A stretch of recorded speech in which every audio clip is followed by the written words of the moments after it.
विधिमंडळाचं हिवाळी अधिवेशन 8 डिसेंबर पासून 8 ते 14 डिसेंबर दरम्यान होणार अधिवेशन. विधिमंडळ कामकाज समितीच्या बैठकीत निर्णय.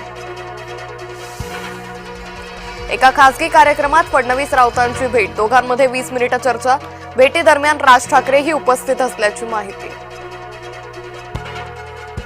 तपोवनातील वृक्षतोडीवर मार्ग काढणार. काही लोक पर्यावरणवादी बनून राजकारण करतायत.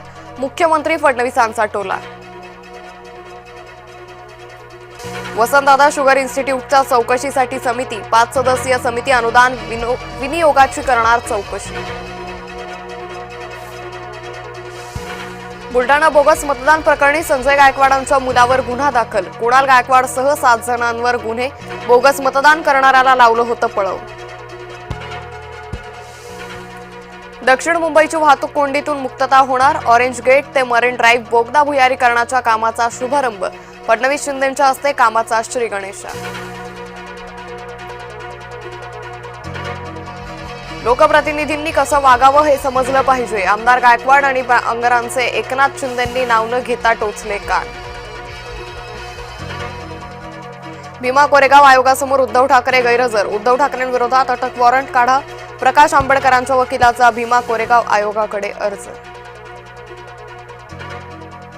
राज ठाकरे आज घेणार संजय राऊतांची भेट. भांडूपमधील निवासस्थानी जाऊन घेणार भेट.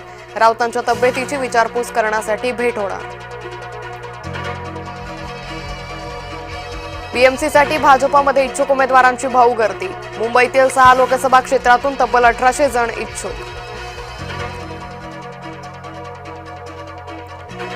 जुन्याच रोटेशन पद्धतीनं आरक्षण सुरू ठेवण्यासाठी राज्यभरातून याचिका. नव्यानं रोटेशन लागू केल्यानं आरक्षणाचं उल्लंघन झाल्याचा याचिकेत दावा.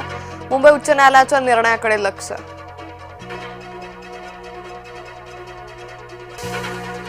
मुंबईत दुबार मतदान टाळण्यासाठी बीएमसी ऍक्शन मोडवर. मुंबईत पालिका अधिकारी घरोघरी जाऊन करणार तपासणी. मुंबईत तब्बल 11 लाख बोगस मतदार असल्याचं समोर. निकाल लांबणीवर उमेदवार टांगणीला तर स्ट्रॉंग रूम बाहेर प्रत्येक पक्षाच्या एका प्रतिनिधीला पहाऱ्यासाठी थांबण्याची अनुमती. 21 डिसेंबरला एमपीएससी गट ब ची पूर्व परीक्षा. निवडणूक निकाल आणि एमपीएससी परीक्षा एकाच दिवशी. एमपीएससीच्या परीक्षेवर परिणाम होण्याची शक्यता.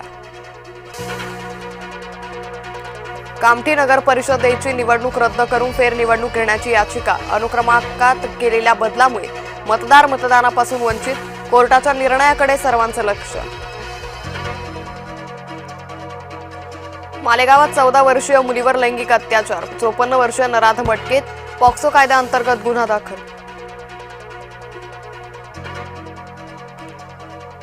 निलेश गायवळच्या अडचणी वाढणार. निलेश गायवळ विरोधात रेड कॉर्नर नोटीस जारी. निलेश गायवळ अद्यापही फरार.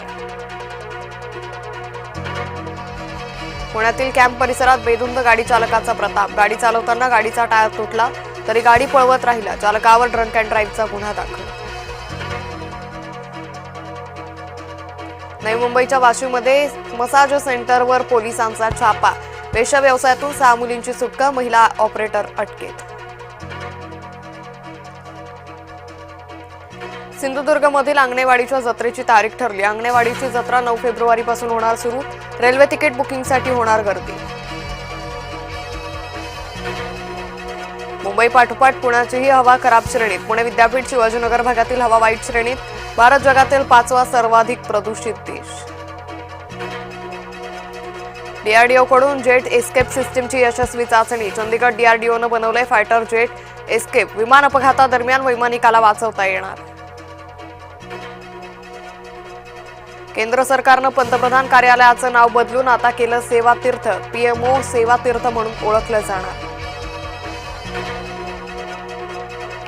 देशभरातील राजभवनांना आता मिळणार नवी ओळख. राजभवन लोकभवन म्हणून तर केंद्रीय सचिवालय कर्तव्य भवन म्हणून ओळखलं जाणार.